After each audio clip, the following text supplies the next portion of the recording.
Mounir Majoubi, qui est candidat En Marche, nous dit que tous les métiers sont représentés à En Marche. Au sein de la République En Marche, on a réussi à réunir une certaine diversité. Des jeunes, des moins jeunes, des retraités, des artisans. Nous avons présenté des personnes de tous les métiers. On nous l'a beaucoup répété, les candidats d'En Marche représentent toute la variété extraordinaire du peuple français. Bon, c'est un peu plus compliqué que ça en fait.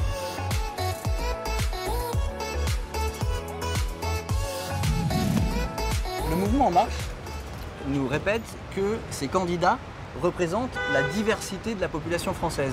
Moi, je suis d'accord parce que la candidate de ma circonscription est noire et j'habite dans un quartier où il y avait beaucoup de Noirs, des Français. Il a sélectionné aussi beaucoup de femmes. Alors ça, c'est tout à fait vrai. Il y a plus de femmes que d'hommes qui ont été présentées par le Oui. mouvement En Marche. Il y a 267 Parce femmes que je pour travaille à côté 262 de- hommes. Et plus de jeunes quand même. La moyenne d'âge des candidats, c'est 47 ans pour le mouvement En Marche. J'ai l'impression qu'il y a plus de gens qui viennent de la société civile Ça, c'est sûr. et qui viennent, par exemple, du conseil, de l'entreprise. Effectivement, En Marche, il y a beaucoup plus de gens du privé que de la fonction publique. Et ça, c'est un vrai changement. Il y a aussi plus d'ingénieurs que d'énarques. Ça, c'est aussi un autre changement.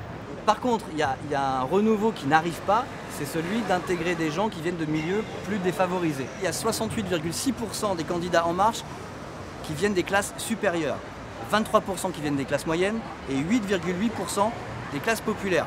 C'est très peu. Malheureusement, c'est qu'actuellement, les classes populaires n'arrivent plus à s'intéresser à la politique. Donc, ne pensent pas que c'est possible pour eux aussi d'entrer en politique. C'est une élite qui rentre à l'Assemblée. Est-ce que ça, c'est normal, pas normal ça... Non, mais ces gens ont fait des études spécifiques pour arriver là où ils sont, point. À la limite, quelqu'un qui fait des études d'avocat, c'est pas pour être plombier. Moi, je vois pas une fracture entre le haut et le bas, là. D'accord. Donc que les gens les plus éduqués dirigent, mais du moment qu'ils s'occupent des plus défavorisés, ça me semble une bonne philosophie. Oui. Tout à fait. Hein. Oui. Dans l'absolu, c'est bien que tout le monde soit représenté, mais on peut peut-être pas tout faire en même temps, changer les visages et puis avoir une représentation parfaite. Alors est-ce que vous êtes d'accord avec ça?